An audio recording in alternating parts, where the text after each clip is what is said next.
Kita mulai saja.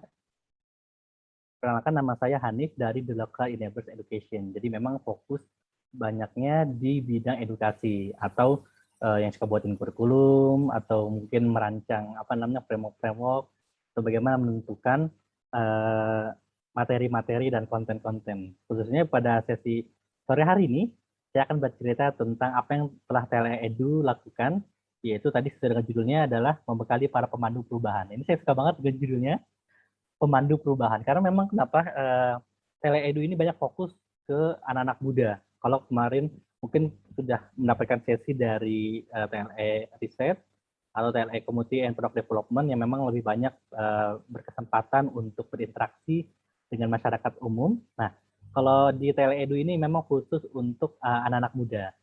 Ini nanti saya akan cerita tentang serunya dan apa sih sebenarnya yang kita bekali ke mereka begitu ya. Kan anak-anak muda hari ini muncul lumayan banyak ya demografinya. Jadi Indonesia ini harus memanfaatkan potensi ini begitu ya. Oke, saya coba share screen. Ya. Nah, silakan yang baru bergabung boleh sambil kenalan. Saya akan sambil mulai saja ya. Nah, membekali para pemandu perubahan. Jadi sebenarnya saya ingin mengajak dulu buat teman-teman semua sebelum berbicara tentang kita tuh ngapain aja sih gitu ya. Kita pengen ngomongnya tentang hari ini ya, kondisi hari ini. Kenapa selalu saya sebutkan kalau di materi atau ketika penyampaian, saya selalu bilang kenapa dulu ya. Karena memang kenapa ini atau why-nya ini menjadi reason atau menjadi inti dari kenapa kita bergerak begitu ya. Jadi kondisi hari ini kita harus memahami kenapa sih kita bergerak di bidang pendidikan, kenapa sih kita harus mengedukasi anak-anak muda, kenapa kita harus menyasar para simpul-simpul perubahan ini anak-anak muda, dan kenapa harus anak muda gitu. Bukannya anak muda itu keras kepala misalnya, bukannya anak muda itu minim pengalaman, banyak tahunya. Nah, ini saya akan cerita, akan berbicara dulu, mengajak teman-teman sekalian, hari ini apa yang terjadi pada hari ini.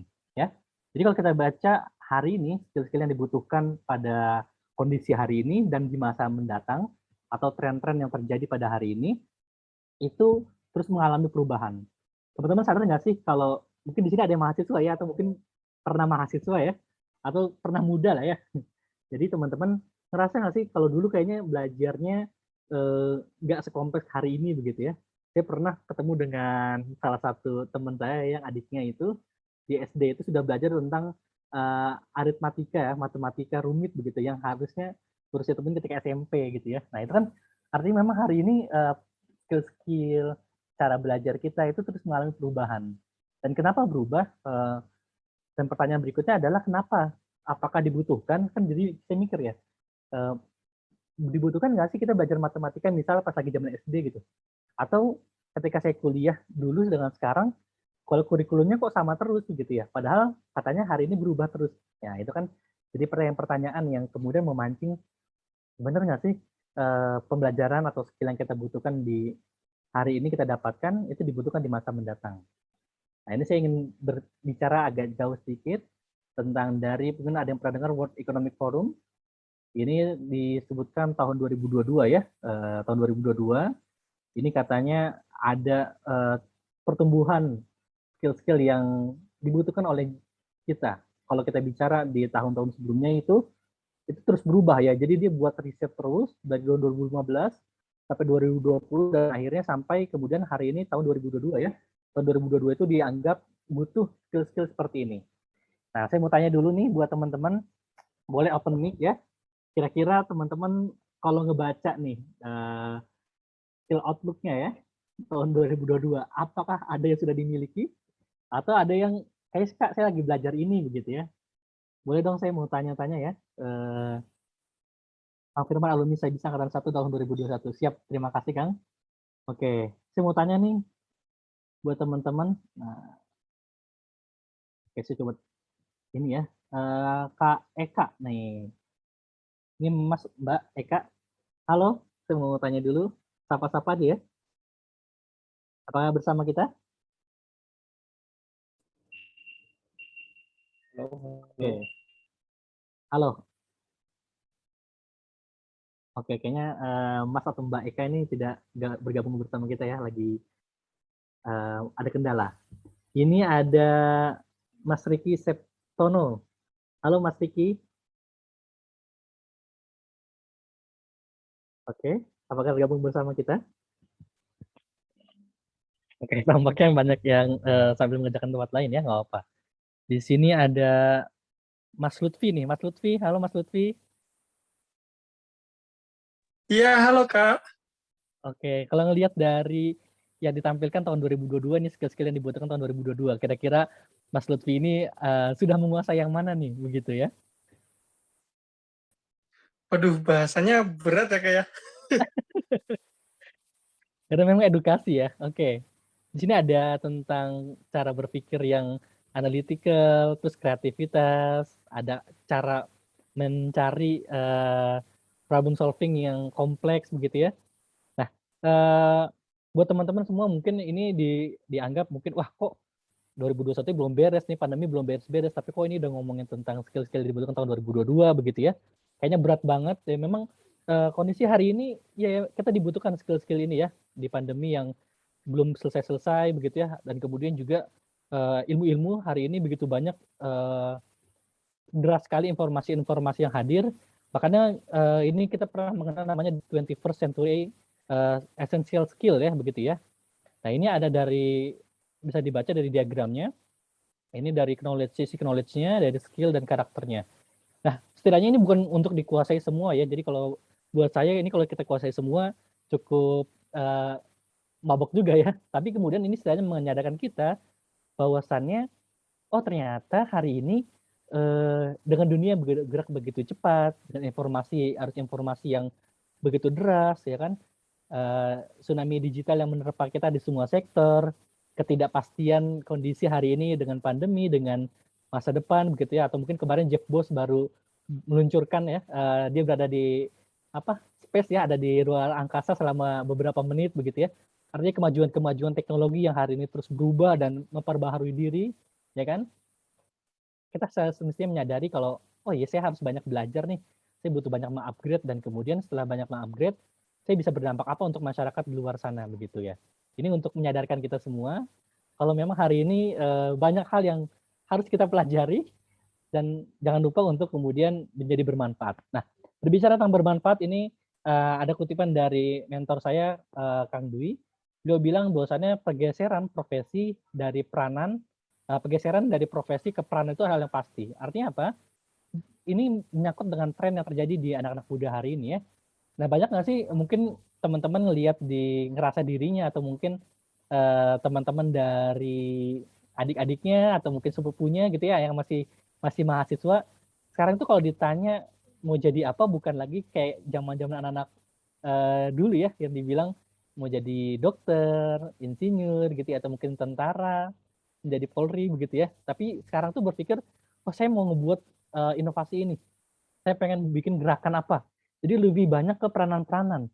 Ya memang hari ini begitu dominan, tidak lagi berbicara tentang saya tuh mau jadi apa, jadi pekerjaan ya. Nah, si Roosevelt bilang, Roosevelt ya, si Roosevelt. Jadi Franklin D. Roosevelt ini bilang, kita tidak, we cannot always build the future for our youth, but we can build our youth for the future. Artinya, memang anak muda ini kita nggak bisa semuanya menyediakan dengan kondisi kita hari ini, ada anak millennials, ada gen apa lah, gen Z, gen X gitu ya. Kita mungkin kalau bahasanya generasinya ini gapnya itu terlalu besar gitu ya. Kita tidak bisa lagi mengikuti arus anak-anak apa sekarang millennials ya, anak-anak gen gen yang paling baru ya, itu susah kita ikutin. Tapi kita bisa menyiapkan mereka untuk kemudian menghadapi masa depan.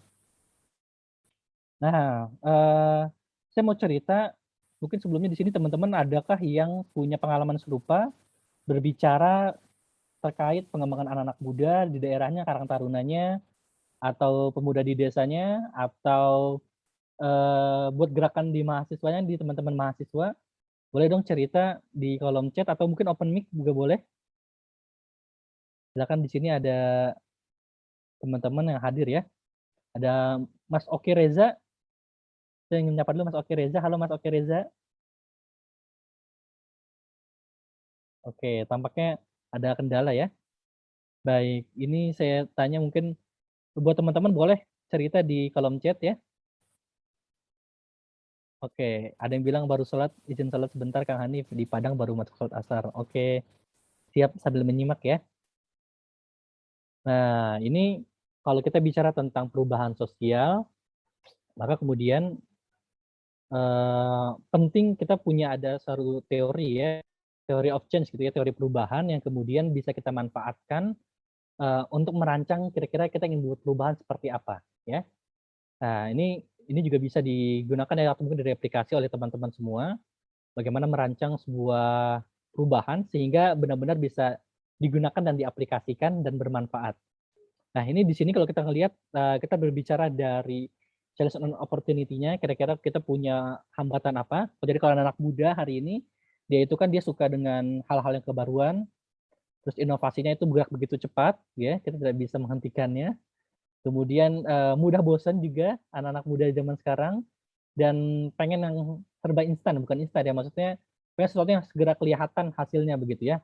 Walaupun mereka, lebih suka dengan hal-hal yang menikmati proses juga, pengen lebih mindfulness. Nah, di sini, kalau kita sudah menentukan kira-kira apa tantangan dan kesempatannya, dan peluang-peluangnya, nanti kita bentuk kira-kira kita membuat impact apa di masa depan dan tentukan output dan outcomes-nya. Sehingga kita bisa merancang input atau activity-nya seperti apa. Nah, yang kami lakukan di Teleedu, kita merancang kira-kira di masa depan itu, anak-anak muda itu butuhnya apa sih? Apa sih yang hari ini nggak dipelajari oleh teman-teman, anak-anak muda misalnya di bangku kuliah, atau ada gap apa antara anak muda yang kuliah misalnya dengan masyarakat yang ada di, sekitarnya. Kan banyak ya orang-orang yang kuliah begitu ya, di kampusnya itu jadi sesuatu, aktif banget, tapi kalau balik ke masyarakat, bingung ya, saya mau ngapain begitu ya, akhirnya jadi orang pintar sendirian tanda kutip begitu ya. Nah itu adalah realita-realita yang ada hari ini, yang kemudian harusnya kita solve, kita harus berikan, kita harus buat solusinya nih kira-kira seperti apa.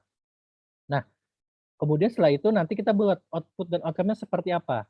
Nah, kira-kira nanti luarannya seperti apa nih, karakter yang kita inginkan bangun seperti apa, pribadi yang mau kita bentuk tuh yang mau kayak seperti apa.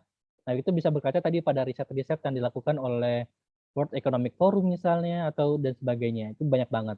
Atau tentu disesuaikan dengan kondisi di masyarakat kita masing-masing. Lalu baru setelah itu kita menentukan inputnya seperti apa. Baik, nanti ini teori Ochen teman-teman bisa pelajari lagi, terutama buat teman-teman yang bergerak di bidang inovasi sosial atau ingin pengen buat perubahan di masyarakatnya, di warganya, di lingkungannya, di perumahannya, di desanya dan sebagainya ya. Oke. Nah, ini cukup viral ya kemarin-kemarin ya. Mungkin teman-teman pernah ada yang membaca ada I-shape, ada T-shape, ada P-shape dan ada Com-shape gitu ya. Nah, perbedaannya di mana? Simpelnya gitu ya dengan oke. Halo Mas, maaf tadi mau nyapa sinyalnya malah hilang. Nggak apa-apa ya. Jadi ini kali ini santai ngobrol, jadi boleh disela kapanpun ya, teman-teman ya.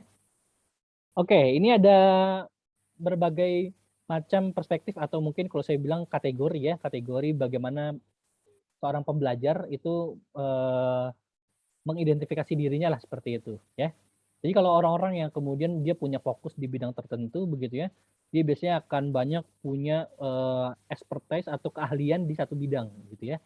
Nah, hari ini orang-orang sudah mulai eh, mengembangkan tidak hanya fokus di satu bidang, tidak hanya kemudian punya keahlian di salah satu bidang saja. Misalnya saya anak lulusan Vkom ya, saya lulusan Vkom, kemudian saya fokus ke bagaimana ilmu-ilmu komunikasi begitu ya. Tapi juga kemudian saya berpikir, oh gimana sih pengen senang di bidang inovasi sosial misalnya. Saya juga mendalami sampai dalam. Tapi juga karena untuk memahami bagaimana konteks dari komunikasi, ilmu komunikasi saya dan ilmu untuk inovasi sosial, saya butuh yang general ya. Makanya kita dengar ada generalis, ada spesialis ya. Nah, makanya ada P-shape. Nah, kalau sekarang itu bahkan udah Com-shape ya. Jadi nggak cuma 2 aja, bahkan banyak banget orang-orang yang kemudian dia bidang-bidangnya itu banyak yang dikuasai ya. Jadi begitu ini tuh bukan kita nggak fokus ya, tapi kemudian kalau kita misalnya saya anak Vkom begitu ya, begitu saya anak Vkom yang tertarik dengan dunia inovasi sosial misalnya, begitu saya membuat pendekatan sosial ke satu masyarakat, saya jadi tahu bagaimana ilmu komunikasi yang digunakan seperti apa. Dan saya tertarik juga dengan misalnya personal branding misalnya. Nah, saya harus tahu bagaimana penempatan diri saya di antara masyarakat dan sebagainya. Jadi sebenarnya antara ilmu-ilmu ini yang kita tekuni hari ini itu akan saling berkaitan. Teman-teman silakan nanti kalau mau ada pertanyaan terkait apa yang kita sampaikan atau kita diskusikan pada hari ini boleh ya, langsung ngobrol aja. Ya, sebentar agak melek. Oke.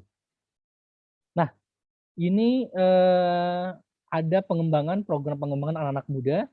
Sebelum saya mau tahu dulu dong, boleh curhat di kolom chat model sisir ya betul ya, kom itu sisir ya. Oke, boleh dong teman-teman baru share dong, ada nggak sih teman-teman yang berinteraksi dengan anak-anak muda di daerahnya kan atau lagi di rumahnya, atau ada nggak sih anak mahasiswa nih di sini nih yang Kak bener banget nih aku butuh banget tadi disampaikan, bener banget kita butuh ilmu-ilmu yang kebaruan misalnya, atau mungkin butuh sesuatu yang kita tekuni lebih banyak dibanding ilmu yang kita pelajarin, atau mungkin teman-teman ada yang bergerak di bidang sosial, di bidang pemberdayaan anak-anak muda, boleh share namanya apa atau punya keresahan apa di kolom chat. Nanti saya akan bacakan dan kita diskusikan bareng-bareng. Oke, nah ini bicara tentang program yang kami lakukan di TLE, The Local Enablers, untuk pengembangan anak-anak muda. Nah ini ada yang pertama TLE Labs ya, dan ada juga Impact Entrepreneur. Nah, apa itu TLE Labs dan Impact Entrepreneur? Nanti saya akan cerita lebih dalam, dan harapannya teman-teman bisa terinspirasi atau bahkan mereplikasi ya, mereplikasi dengan disesuaikan dengan konteksnya masing-masing. Karena saya pikir dua prototipe ini, dua agenda utama yang program yang kami jalankan ini terus mengalami perubahan, terus mengalami perbaikan, sehingga akhirnya nanti semoga bisa fit di next-nya lagi dan kemudian bisa teman-teman replikasi. Oke, TLE Labs dan Impact Entrepreneur. Oke, nah sebenarnya kita tuh ngomongin dari dua hal ini, dari dua program ini, kita tuh ngomongin tentang social enterprise. Waduh, keren banget ya. Namanya sempat booming nih akhir-akhir ini ya. Oke, social enterprise. Nah, ini teman-teman mau tahu dong, boleh share teman-teman apa itu social enterprise? Silakan, yang punya pandangan kan pasti udah sempet, wah denger tuh SE tuh lagi bangkit di Indonesia nih. Wah, apa tuh SE, boleh cerita teman-teman? Ini saya mau cek random ya. Mas Yofi Febrian Piko. Langsung aja open mic. Mas Yofi, halo Mas Yofi. Kaget ya baru datang tiba-tiba ditanya ya, ditembak ya. Oke. Halo Mas Yofi. Oke, tampaknya masih ada banyak yang terkena dengan ini ya. Biasanya sinyal ya. Nggak apa-apa, tenang aja teman-teman, kalau ada kendala hari ini yang mengikuti Zoom-nya, bisa juga nanti pantengin ini kita ya, Instagram kita ya. Nanti akan ada rekamannya di sana. Oke, ini ada Mbak Dian Rustia. Halo Mbak Dian.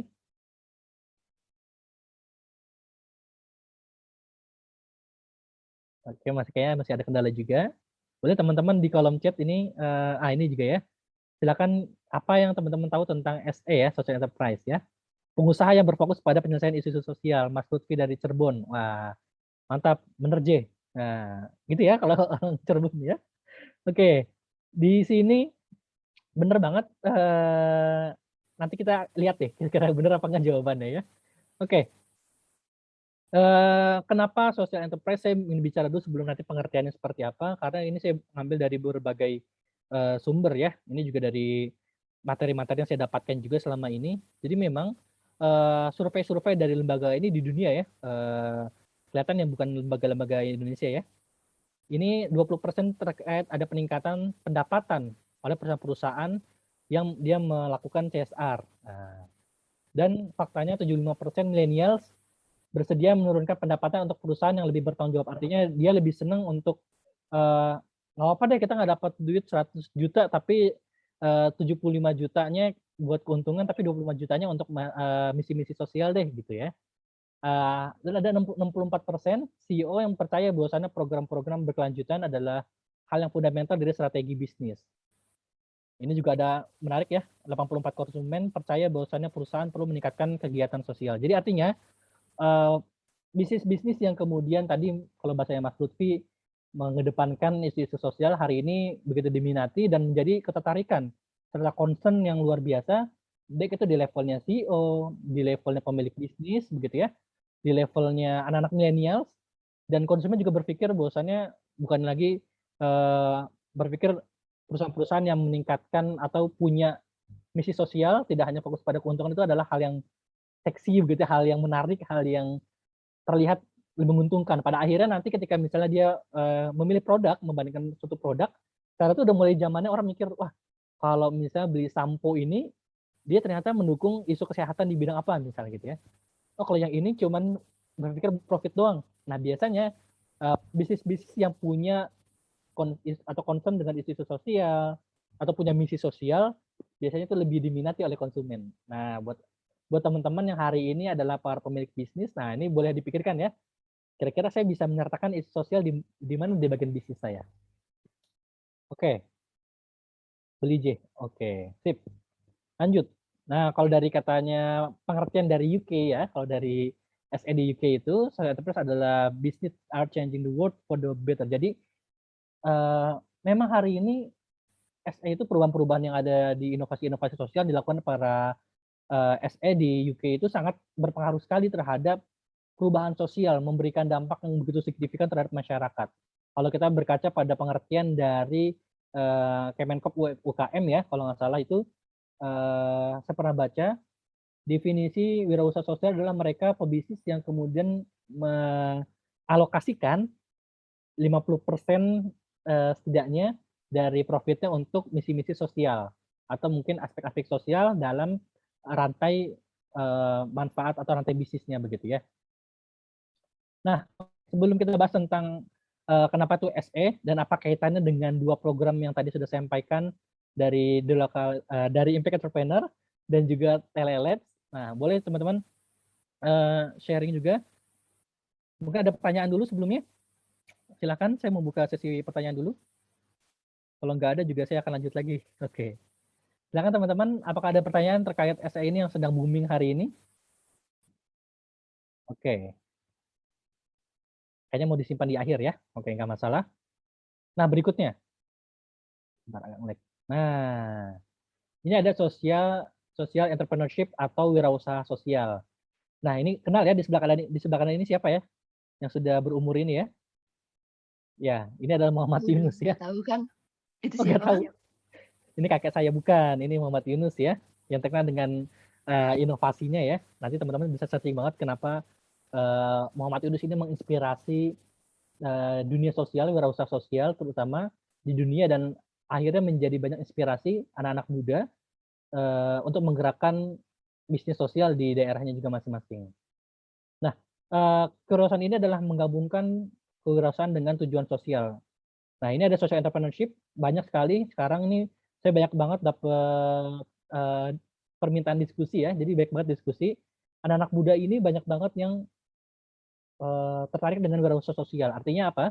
Artinya mereka bukan hanya berpikir tentang bagaimana setelah lulus nanti atau saya bisa kerja sebanyak-banyaknya mendapatkan profit, bisa kaya begitu ya, bisa jadi sultan. Tapi kemudian saya kira-kira dari keuntungan yang saya dapatkan atau bagaimana nanti di karir saya bisa memberikan dampak apa terhadap masyarakat ya. Nah ini trennya sedang naik sekali, terutama di teman-teman anak-anak muda di Indonesia ya, begitu ya. Dari berbagai perguruan tinggi maupun yang ada di desa juga. Di desa itu saya punya kenalan salah satu karang taruna yang ya dia nggak sekolah tinggi, tapi kemudian dia berpikir, Kang saya ada banyak pertanian nih, hasil pertanian di sini. Kira-kira saya bisa bermanfaat apa ya buat masyarakat. Akhirnya dia banyak ngobrol sama saya dan akhirnya dia buat keripik keripik dari apa namanya sayur-sayuran ya, dari berbagai macam sayuran dan kemudian nanti dikembangkan dan akhirnya menjadi usaha milik desa ya, yang diakui oleh desa dan kemudian disebut oleh desa. Itu di daerah namanya apa ya? Kabupaten Bandung perbatasan sama Garut. Nama desanya saya lupa, kemudian saya lupa. Nah, kalau tadi ada wirausaha sosial, yang kedua ada namanya inovasi sosial. Nah, inovasi sosial ini kemudian kita rancang juga. Ini ada program Telelabs ya, inovasi sosial. Kalau yang tadi yang pertama kewirausahaan sosial itu banyaknya ada di program yang pertama ada Impact Entrepreneur. Nanti saya akan lebih jelaskan lebih dalam apa itu program Impact Entrepreneur dan apa itu Telelabs ya. Dan kemudian ada social impact. Nah, kalau social impact ini adalah menjadi concern di dua program itu. baik itu di Impact Entrepreneur maupun di Telelabs ya. Bagaimana kemudian kita pernah tahu ya ada SDGs ya, ada 17 SDGs yang kemudian juga di kampus saya dulu itu menjadi menjadi pemimpin di bidang SDGs di Jawa Barat. Nah, bagaimana kalau tentang kegiatan sosial yang dibisniskan? Oke, ini dari Pak Firman, saya mau bahas juga ya dari Pak Firman ya. Nah, saya sama Pak Firman, saya juga mau menaikkan hal tersebut. Oke, bagaimana pandangan tentang kegiatan sosial yang dibisniskan? Gini, kita harus satu frame ya, maksud dari pernyataan kegiatan sosial yang dibisniskan. Gini, kalau kita berpikir dengan kata-kata yang kegiatan sosial yang dibisniskan, seolah-olah kita memandang hal profit dan manfaat itu bukan hal yang seperti minyak dan air lah, seperti hal yang berlawanan. Padahal dalam kegiatan sosial butuh profit, dalam butuh profit juga butuh kegiatan sosial. Nanti saya akan bahas di slide setelah ini tentang kenapa kegiatan sosial itu bisa bersatu padu dan kapan kegiatan sosial serta profit itu nanti akan terpisah. Oke? Nah, kayaknya setelah ini nih. Nah, ini dia. Ini ada spektrum. Ini saya ngambil dari sumbernya saya dari mana ya? Saya lupa. Nanti juga dicari saya spektrum social enterprise. Nah, jadi social enterprise itu kalau bahasa gampangnya gini, kalau terlalu sosial itu mungkin dibilang yayasan lah begitu ya, lembaga yayasan nggak boleh ambil profit. Tapi kalau terlalu condong ke bisnis, itu perusahaan konvensional. Nah, wirausaha sosial atau mungkin SE ya bentuknya perusahaan, itu berada di tengah-tengahnya. Jadi dia bukan tentang ngomongin tentang traditional charity atau mungkin dampak sosial saja begitu ya, ya kan? Nah, kalau kita bahas sebelah kiri dulu deh. Dari traditional charity itu biasanya lebih banyak atau lebih dominan dari nilai-nilai sosialnya ya kan ya.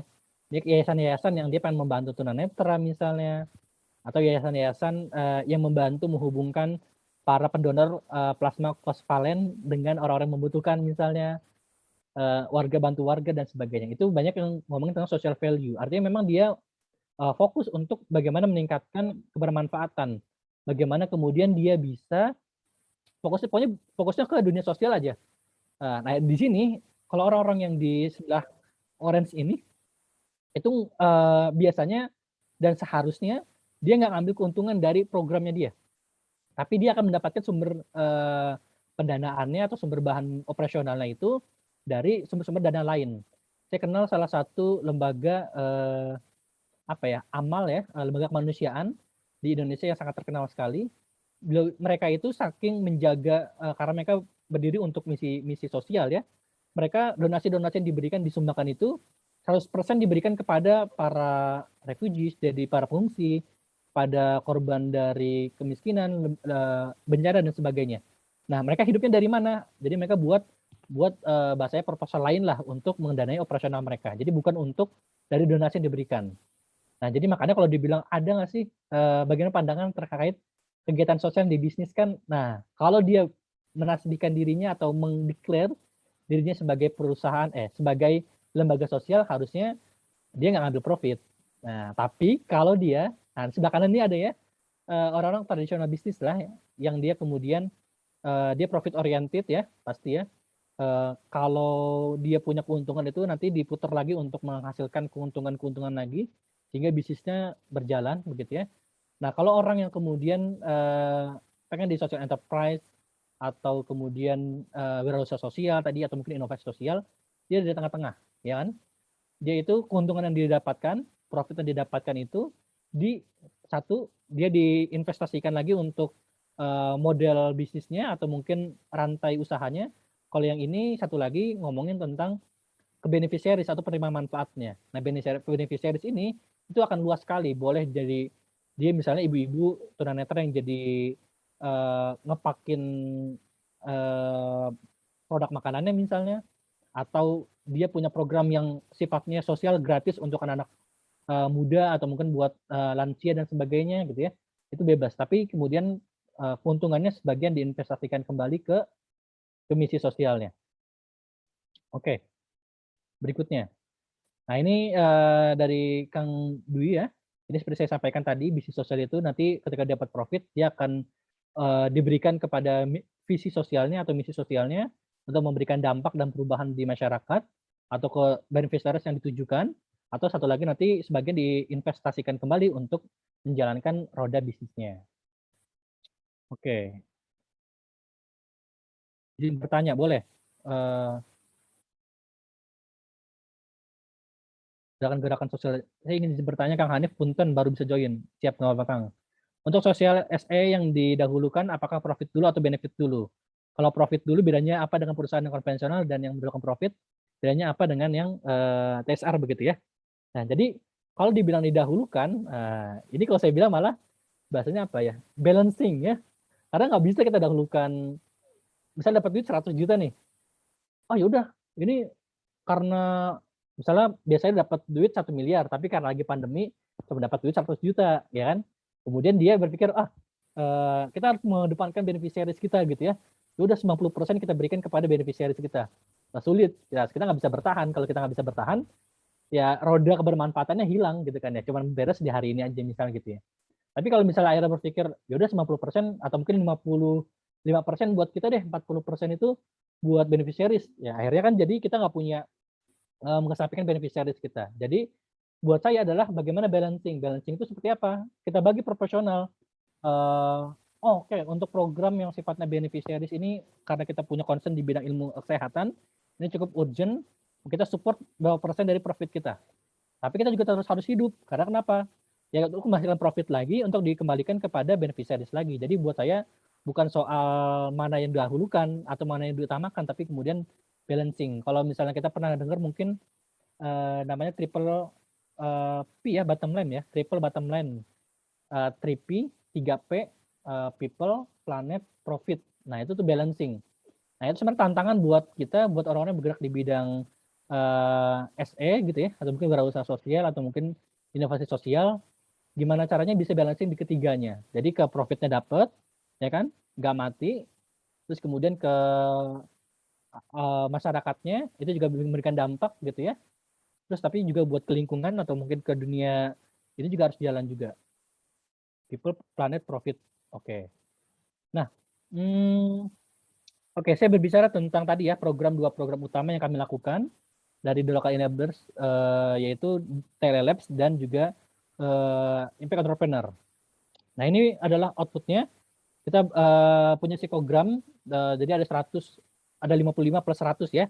Jadi buat program yang Impact Entrepreneur itu ada 55 peserta dan 100 anak untuk program Telelabs begitu ya. Nah ini ada output-output yang kami lakukan. Kemudian mereka punya psikogramnya, kita punya datanya apa itu psikogram, nanti akan saya tampilkan. Dia punya visi yang baik terkait dunia sosial, terkait hidupnya. Dan kemudian dia membuat suatu inovasi sosial atau kewirausahaan sosial, dan kemudian nanti dia menjadi simpul. Nah ini paling penting. Jadi sebenarnya kalau kita bicara tentang mengembangkan anak-anak muda, kita tuh bukan cuma ngomongin tentang 150 anak yang kemudian kita bantu untuk bertumbuh. Tapi ngomongin 150 itu bayangkan satu orang itu dia bisa memberikan dampak minimal misalnya buat 10 orang lah misalnya. Atau bahkan dengan kalau dia semakin bagus bisa jadi 100 orang, 1000 orang. Jadi bayangkan ini seperti kayak snowball effect ya. Nggak cuman kita ngomongin, oh kita hari ini membina 150. Nah, kalau kita mengukur dampak, itu akan bisa jadi dari 150 itu bisa jadi ke 1.500, bisa juga ke 1.500.000 gitu ya, orang-orang yang terkena dampaknya. Nah, itulah kenapa anak-anak muda salah satunya yang kita sasar, karena anak-anak muda ini dia punya ambisi, dia punya visi yang ke depan, dia jiwa raganya masih bugar, masih sehat, punya ilmu-ilmu pemikiran yang baru, dia terbuka terhadap perubahan dan kebaruan gitu ya. Nah, nanti dia akan sangat baik kalau kita anak-anak muda tadi yang penuh dengan ambisi, keilmuan dan sebagainya tadi kita gabungkan, kita kawinkan dengan UMKM, dengan masyarakat, dengan tokoh-tokoh di desa misalnya, atau simpul-simpul komunitas di masyarakat begitu ya. Yang mereka rata-rata ada orang-orang yang sudah mature, sudah dewasa, yang punya apa? Pengalaman. Sudah makan asam manisnya kehidupan, sehingga ada apa? Pengalaman dipadukan dengan keilmuan baru, ya kan? Belajar dari pengalaman, ya kan? Tapi juga akhirnya bisa memberikan inovasi yang fresh dari ilmu yang mereka punya begitu ya. Oke. Berikutnya, sebentar. Nah, ini ada outcomes-nya. Nah, kalau ngomongin outcomes itu yang biasanya nggak kelihatan ya. Nah, kita pengen anak-anak muda ini, dia itu adalah bisa mengalami perubahan ya, cara berpikirnya, cara dia bekerjanya, mindset-nya, cara dia action-nya, dan sebagainya. Kenapa kita pengen anak-anak ini berubah? Karena gini, sebenarnya ini belajar berawal dari kegelisahan-kegelisahan yang kita temukan apa namanya di kondisi pendidikan saat inilah begitu. Saya nggak mau mention nama atau mungkin menyebut suatu instansi tertentu, tapi kemudian banyak anak-anak muda sebenarnya cerita, mereka datang ke rumah kolaborasi TLE, cerita, "Kang, saya di kampus bosen nih, Kang," gitu. Atau mungkin, "Kang, saya pengen buat bisnis ya kan, tapi kemudian saya pengen memberikan dampak juga. Kang, saya tuh di desa saya itu, saya nggak tanda kutip nggak diakuin karena dianggap pintar sendiri. Ntar lama-lama juga ujung-ujungnya terjun juga ke lahan gitu ya, ke sawah gitu ya. Nah, mindset-mindset kemudian yang kemudian mindset-mindset anak muda yang hari ini dibenturkan dengan realita, terus kemudian dengan sistem pendidikan yang buat mereka tidak lagi mengasihkan, dengan keilmuan-keilmuan yang kurikulumnya bisa jadi dari tahun ke tahun sama, tidak mengalami perubahan, atau bagaimana mereka mendapatkan pendidikan, keilmuan yang bingung di bagaimana menghubungkannya dengan kontekstual atau mungkin kenyataan di lapangan. Nah, inilah kita pengen anak-anak itu berubah. Mereka bisa jadi pribadi yang kuat, yang tangguh, tapi juga kemudian punya orientasi sosial. Mereka berpikir ketika mereka lulus, mereka bukan lagi berpikir saya dapat kerja apa, tapi kemudian dampak apa yang akan saya bisa berikan kepada masyarakat. Ya kan? Karena apa? Karena kalau misalnya di salah satu universitas kan satu kali wisuda itu ada 1.000 orang katakanlah gitu ya. Kemudian dalam 1 tahun dia ada 4 kali wisuda, ada 4.000 orang. 4.000 orang kali berapa jumlah perguruan tinggi di Indonesia ya kan banyak banget sebenarnya.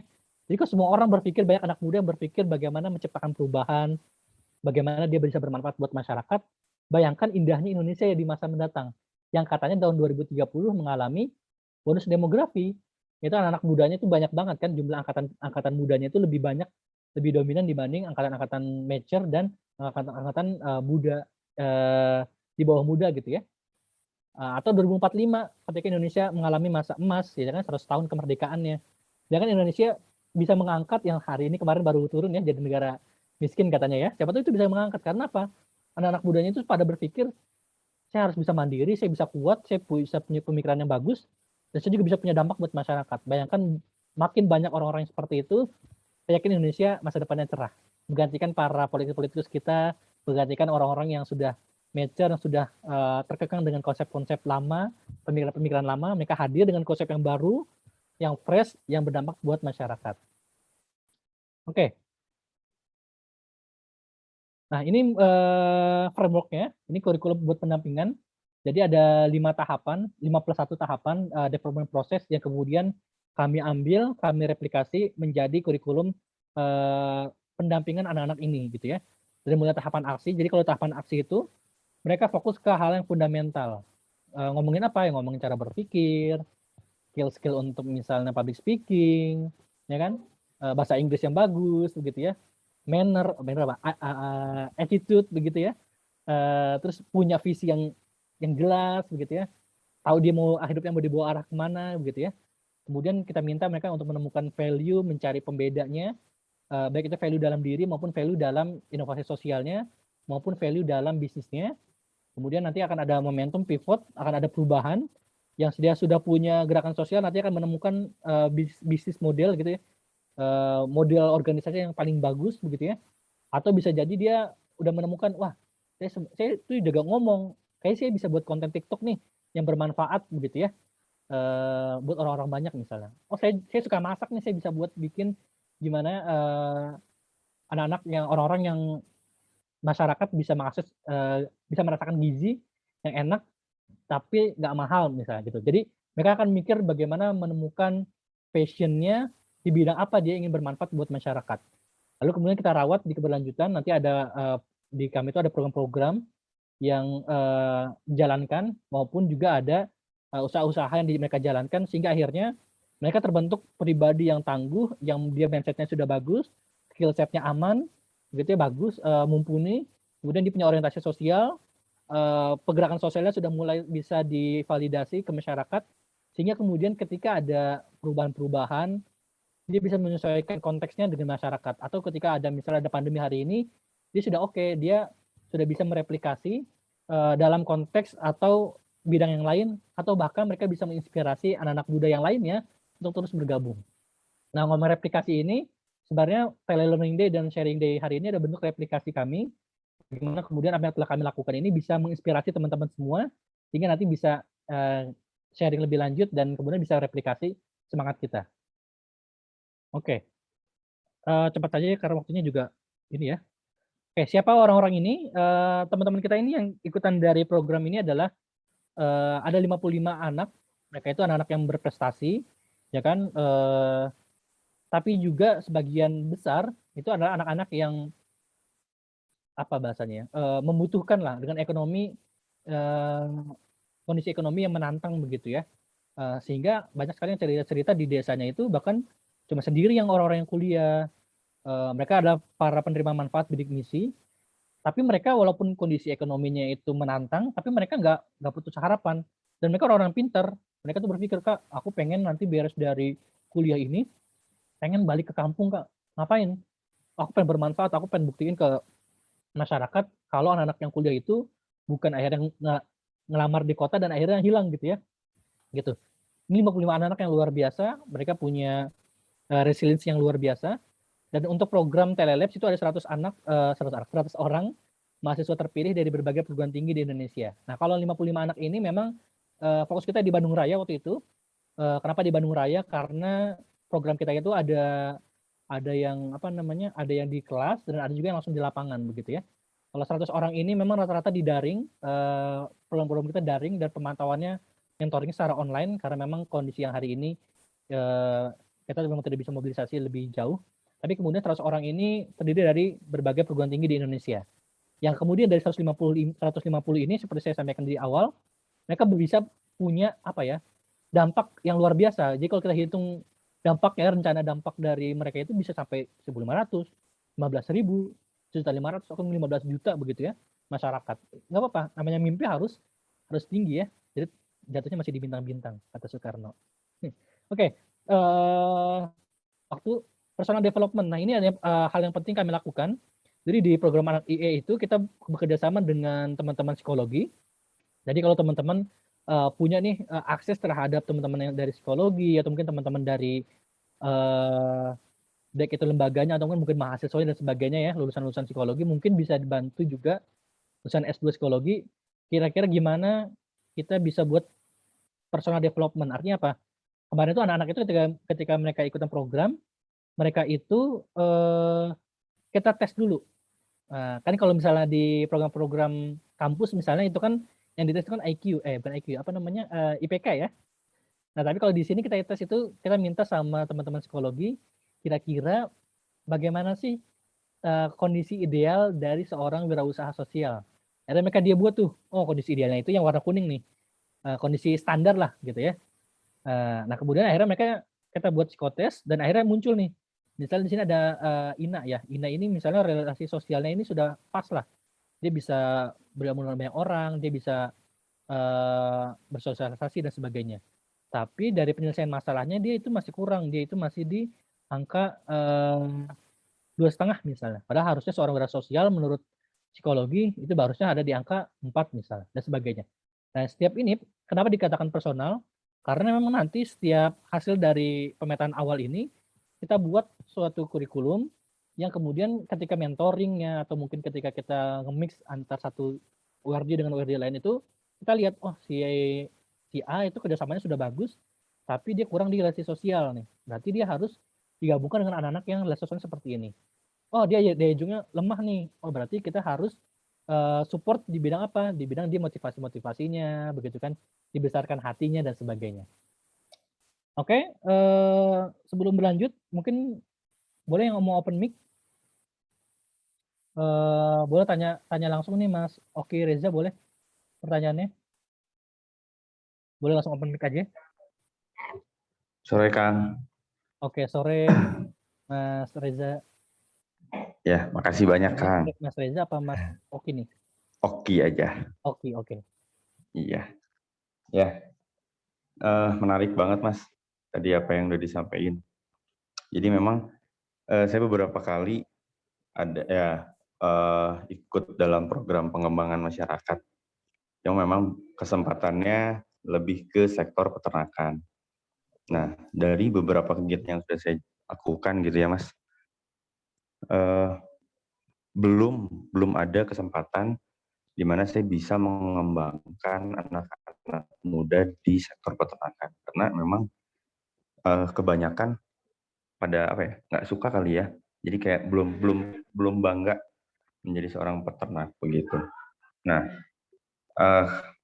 mungkin dengan karakter si anak muda saat ini tuh lebih suka yang tadi kata Mas bilang instan.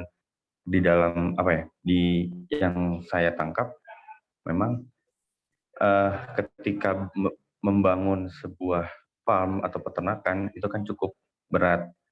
Tapi dengan teknologi atau inovasi saat ini, kayak contoh Idul Adha kemarin dengan kondisi PPKM, ternyata tidak membatasi atau tidak mempengaruhi masyarakat itu untuk tetap berkurban. Nah, artinya ada cara lain dari bagaimana mereka berjualan melalui teknologi digital dan lain sebagainya. Tapi memang susah sekali untuk membangun motivasi dari anak-anak muda ini untuk melanjutkan atau menjadi regenerasi dari sektor peternakan ini gitu Mas. Dan kira-kira seperti apa biasanya yang udah pernah Mas jalanin gitu Mas, memotivasi anak muda itu yang paling mudah atau yang berdampak itu gimana gitu Mas? Oke, Kang Oki ini di daerah apa ya? Ininya apa Bandung namanya? Mas. Oke, Bandung ya. Oke. Saya di Nah, Bandung sebenarnya juga beberapa programnya ada pernah di Ciater, di Garut, di Kalimantan. oke. Tapi kalau domisili di Bandung. Oke. Mas Kang Oki berarti ya. Kang Oki sebenarnya menarik ya kalau kita bicara tentang anak muda hari ini. Kalau saya tadi sempat bilang memang mereka suka yang instan, tapi satu sisi mereka menyukai suatu proses. Artinya kalau mereka melakukan sesuatu kegiatan dalam berproses begitu ya, mereka lebih mindful, lebih menyesapi apa sih yang saya lakukan, kenapa saya melakukan hal tersebut, kemudian dampaknya apa sih buat orang-orang luar sana, buat keluarga saya itu seperti apa. Mereka itu lebih banyak lebih berpikir ya, lebih dalam berpikir terkait dengan apa yang dilakukan. Nah, kalau kita bicara dengan anak muda, sebenarnya itu kan survei ya, survei umumnya seorang seperti itu. Nah, mungkin teman Kang Oki bisa juga bertanya langsung, kalau bahasa kita adalah berempati ya, berempati dengan anak muda ini. Kira-kira tipikal anak muda di daerah saya itu seperti apa sih gitu ya? Kan Bandung nanti macam-macam ya, di perkotaan, di kabupaten, di Cimahi dan sebagainya itu nanti kan beda-beda. Nah, kira-kira sebenarnya apa yang membuat mereka suka, apa yang membuat mereka nggak suka, kira-kira mereka punya kekhawatiran apa misalnya, apa yang menjadi apa namanya pola pikir yang apa yang di pikiran mereka yang bingung atau membuat mereka gelisah. Nah, sebenarnya dari sana kemudian kita bisa berangkat. Karena kalau anak muda itu cenderung kalau kita ya, itu nggak bisa kita minta gini, kamu belajar tentang public speaking dong penting nih gitu. Nggak bisa kita ngomong kayak gitu. Tapi anak-anak muda ini harus ditanya, kalau kamu punya mimpi nih pengen bermanfaat buat orang. Tapi kalau kamu nggak bisa menyampaikan ide atau gagasan kamu ke orang-orang yang lebih tua misalnya, kamu nanti sulit dong mencapai visi kamu atau mimpi kamu ini. Iya Kang ya, gimana sih kalau kita ajak public speaking? Ada yang begitu. Jadi anak-anak muda ini memang harus kita telaah dulu, observasi dulu, kita empati dulu. Kira-kira apa yang membuat mereka tadi ya, buat mereka happy, yang mereka tuh senangnya lewat pendekatan apa, apakah nongkrong bareng dulu, atau memang harus diajarin dulu step by step-nya, sampai pelan-pelan mereka mandiri begitu ya. Atau dia ajakin langsung mereka sebenarnya dengan cuannya mereka diajakin, oh kalau dari saya peternakan saya bisa menghasilkan uang misalnya, kalau uang yang menjadi motivasi mereka begitu. Atau diajak, ada teman saya ya, dia itu buat anak-anak muda itu mau bergerak di daerahnya itu dengan cara buat wording itu buat penghargaan. Jadi mereka buat 5 pemuda paling menginspirasi, terus ditempel di apa namanya, di mading kelurahan, sama dibuat apa namanya flyer ya, kerja gitu terus dikirim ke rumah-rumah. Lucu tempat apa namanya? Caranya tuh lucu banget gitu. Dia kirim dan akhirnya jadi apa? Kebanggaan. Jadi anak muda yang berprestasi itu dianggap berprestasi ya. Mereka merasa bangga di hadapan bukan calon pacar ya, maksudnya di di pemudi-pemudi daerah dan juga di hadapan orang tua gitu. Jadi oh, anak saya meski dia memotoran tapi ternyata dia buat bisnis ini, dia terjun ke masyarakat, bantuin orang dan sebagainya. Jadi nah itu kita harus identifikasi dulu nih Mas Kang ya. Kira-kira sebenarnya Kang Oki ini daerahnya itu dia pemudanya seperti apa, tipikalnya bagaimana, apa yang buat mereka happy, apa yang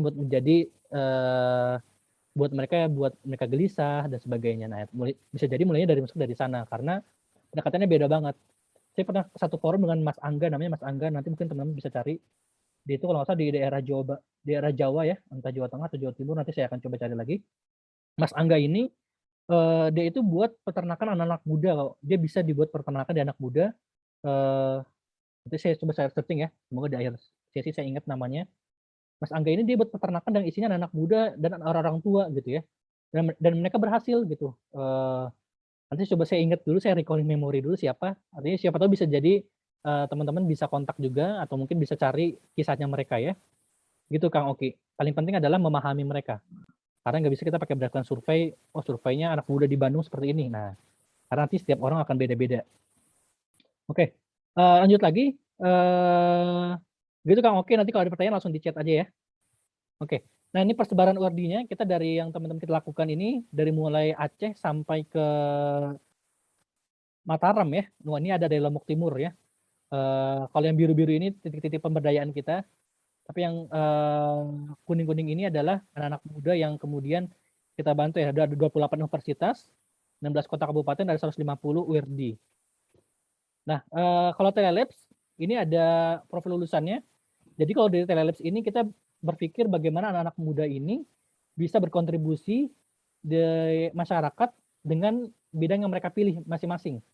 Ada local enablers, technopreneur, creative leader, dia menjadi inclusive mover, maksudnya jadi penggerak sosial, atau mungkin dia jadi content creator yang punya manfaat, atau dia menjadi enablers di desa-desa, atau dia masuk ke BUMN atau masuk ke PNS misalnya, dia menjadi orang yang membawa perubahan, jadi agile leaders dan sebagainya. Jadi kalau di Labs itu kita pengen anak-anak itu memilih bidang apa yang mereka sukai dan kemudian bermanfaat di bidang tersebut. Kalau impact entrepreneur fokusnya adalah menjadi sociopreneur. Mereka punya wirausaha, punya bisnis yang kemudian bisa bermanfaat buat orang-orang sekitarnya. Dari 55 itu ada 30 orang yang punya bisnis jadi wirausaha sosial dan 20 orang itu jadi intrapreneur. Mereka jadi kayak gini, mereka punya jiwa-jiwa wirausaha, juga seorang wirausaha yang tadi inovatif, resiliensinya tinggi dan sebagainya, di tempat kerjanya mereka masing-masing, di tempat lembaga yang mereka pilih. Nah ini program-program yang kami lakukan, ini ngomongin tentang system thinking, terus kemudian kita buat perwarupa, jadi memang asik banget lah, kita nggak buat kelas-kelas di kelas ya, kayak cuman satu arah begitu ya, kita pengen menghadirkan transformative learning. Yeah. Jadi yang apa namanya, pembelajaran yang menyengasihkan, yang terlibat dua arah, sehingga benar-benar dibutuhin sama teman-teman para peserta ini. Dan ada mentoringnya, bahkan sampai malam ya, ini kelihatan di bawah ini sampai malam, mereka baru datang karena baru beres dari kampus malam gitu ya, itu kita mentoring sampai malam gitu ya. Nah, kita juga hubungkan dengan kolaborasi, dihubungkan dengan jaring-jaring dan mitra-mitra. Jadi mereka ini, nanti misalnya kalau yang di Pelakanan itu ada Project Thrive ya. Project Thrive ini kerjasama dengan US Embassy dan lulusan dari US ya. Dari teman-teman ini, dia nanti dihubungkan dengan peternak dan petani di daerah. Dan kemudian mereka bekerja sama menaikkan baik itu dari pemasarannya, produksi dan sebagainya sehingga layak untuk dijual dan sebagainya. Kolaborasi, kemudian juga ada pairing program, dilibatkan langsung ke program-program kita. Jadi TLA ini punya banyak sekali program-program yang bisa diikut sertakan. Ini ada kuliah kerja nyata ya, TOT KKN. Itu ngajarinnya dosen-dosen di seluruh Indonesia. Di Pulau Jawa ya, 57 perguruan tinggi di Pulau Jawa, ada British Council dan sebagainya. Artinya kalau program kita itu nggak bisa kita cuman ngajak mereka, ini materinya paham ya gitu, tapi harus di pairing, harus diikutin dan oh cara untuk menurunkan ilmu yang saya dapat itu seperti ini, oh cara untuk kemudian misalnya public speaking seperti ini dan sebagainya. Jadi dilibatkan langsung oleh program kita. Kemudian ada community empowering, kita libatkan langsung mengasah empathy skill mereka, terjun ke masyarakat langsung, buat sesuatu. Di sini ada yang belajar masak, ada yang dia ikut program kita, penyaluran sepatu ke pelosok, ada yang dia sampai ke daerah ini, daerah Tasik dan sebagainya ya. Jadi kelas-kelasnya jangan sampai membosankan ya, karena anak muda itu butuh yang fresh ya.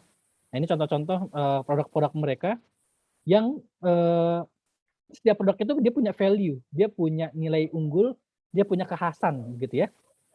Dan juga ada TI Labs yang ini karena online, jadi memang lebih banyak konsultasinya, program-programnya itu online gitu ya. Tapi nggak apa-apa, karena mereka nanti dia punya produk-produk dan gerakan sosial sendiri. Jadi tiap malam itu kerjaan saya itu ngelayanin 2 orang ya, 2 orang maksimal untuk konsultasi, curhat, pengembangan dirinya, bisnisnya udah sampai mana, punya pergerakan sosial apa, dan sebagainya. Jadi jam kerja saya emang sampai malam gitu ya, untuk anak-anak mahasiswa ini. Karena mereka baru onnya malam-malam gitu ya. Jadi anak saya udah tidur, nah saya langsung ke anak-anak yang anak-anak ideologis saya ini. Ya. Nah, ini ada beberapa ya testimoni dari alumni. Ini ada Darto dari UNSGD, dia bilang kenal dengan banyak proyek sosial. Karena memang harapan kita mereka membuka cakrawala mereka tadi ya di outcomes-nya itu adalah cara berpikir mereka terbuka, ada perubahan sikap dan kemudian nanti akhirnya ke perubahan action-nya begitu ya. Nah, contohnya ini ada contoh mungkin terakhir harus sudah jam 5 ya. Ini ada Kang Yusuf. Kang Yusuf ini dari Tasikmalaya, nama DC saya lupa. Dia ini punya gerakan namanya pengelolaan sampah gempar. Menariknya, nah kalau di perkotaan mungkin kita sering biasa ya ngelihat ada pengelolaan sampah dan sebagainya. Tapi kalau Kang Yusuf ini, dia itu dari tumbukan gunung sampah di daerahnya, yang masyarakatnya itu nggak punya tong sampah begitu ya, dan pasti buangnya ke sungai dan sebagainya. Dia buat gerakan, ya kan? Oh ini Kampung Pamipiran Tasikmalaya. Nah, Yusuf ini dia ngajak 3 orang lainnya, anak-anak muda. Dia pulang ke kampung, dia udah lulus. Sebelum lulus dia pulang ke kampung, dia kemudian ngajak anak-anak mudanya, karena resah ngelihat banyak sampah, akhirnya dibuat bagaimana pengelolaan sampah ya, mulai dari pengambilan, jadi masyarakat itu diedukasi untuk bisa memilah sampah dan mau buang sampah di tempat yang sudah disediakan, ya kan? Terus kemudian mereka diangkut dan sampai diolah dan akhirnya menjadi ini baru apa namanya, jadi pendapatan baru gitu ya. Jadi karena gerakannya ini masyarakat tuh apresiasi mereka ya kan, seneng banget karena mereka sampahnya nggak harus lagi dibakar atau dibuang di sungai. Terus masyarakat tokoh agama senang karena ceramah-ceramah selama ini yang mereka mengatakan kebersihan sebagian dari iman adalah jadi berhasil.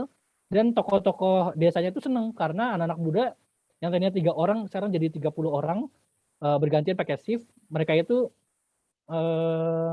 apa namanya, punya kegiatan positif sehingga mengurangi nongkrong-nongkrong nggak jelasnya, kriminalitas dan sebagainya. Ya kan? Jadi social movement mereka ini memang uangnya baru 2 sampai 3 juta per bulan ya. Dia baru beberapa bulan, tapi dampaknya itu yang luar biasa. Dia sampai merubah mindset masyarakat terkait sampah. Nah, itu luar biasa banget Kang Yusuf. Nah, ada juga contoh yang Filsa. Nah, Filsa ini dia awalnya sudah punya ide, punya usaha, ya kan? Jadi saya mengikuti banget ini proses pertumbuhan usahanya dari mulai dia apa namanya, kemasannya itu pakai plastik begitu ya, dia buat bayam crackers, keripik bayam, sampai sekarang sudah buat rebranding, sudah dapat investor baru, sudah senasional, punya ribuan reseller dan sebagainya. Nah, Filsahoy Bayam Crackers. Nah, ini mereka memberdayakan para petani, ibu-ibu petani, ada bapak-bapak juga sih, petani di desa Tasikmalaya, ya kan? Jadi mereka punya apa namanya, finansial yang bagus dan juga punya pengaturan finansial yang bagus dan juga paham tentang kesehatan diri, kesehatan produksi dan sebagainya. Jadi usahanya jalan lancar, tapi juga kemudian punya dampak yang luar biasa. Ini ada 15 orang petani bayam langsung dan keuntungannya itu sampai 30 juta per bulan, ya kan? Udah ngalahin penghasilan orang di ini ya, di startup gitu ya. Jadi ini luar biasa, dia punya reseller dan banyak bantu ibu-ibu rumah tangga untuk punya penghasilan dan sebagainya. Jadi itu adalah cerita kurang lebih selama 1 jam ya, pasti 1 jam. kira-kira apa yang kami lakukan di Teleedu, bagaimana kita bisa menjadikan anak-anak muda ini menemani proses mereka ketika di titik-titik mereka sudah merasa jenuh, atau mungkin mereka sudah bingung, atau mereka butuh sesuatu yang baru dalam rangkai kehidupan mereka, atau di akademik itu biasanya di semester akhir ya, sudah mulai goyah antara idealisme dengan realita gitu ya. Kita temani mereka, kita temani tumbuh kembangnya, kita support bagaimana mereka bisa bertumbuh dari pemikirannya, dari cara berpikir, skill-skillnya mereka, sehingga akhirnya mereka punya dampak terhadap masyarakat.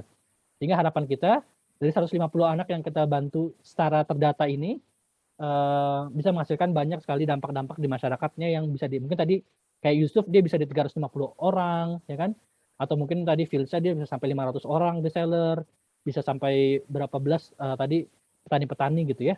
Dan itu yang terdata ya, artinya PLE juga melakukan konsultasi juga dan penumbuhan anak-anak muda yang memang tidak ikut program tapi sifatnya daily, atau mungkin ada yang datang, ada yang ngobrol gitu ya.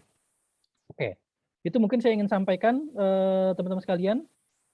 Saya ingin buka dulu sesi pertanyaan. Kalau ada pertanyaan boleh ke saya, kita ngobrol. Kira-kira teman-teman mungkin punya pengalaman serupa tentang menumbuhkan anak-anak muda yang tentunya punya tantangan dan keseruan tersendiri lah, beda dengan masyarakat umum gitu ya. Boleh, silakan, boleh open mic. Itu 1-2 pertanyaan sebelum kita tutup sesi pada hari ini, silakan. Tentang bagaimana sih ngembangin anak-anak muda. Nah, silakan.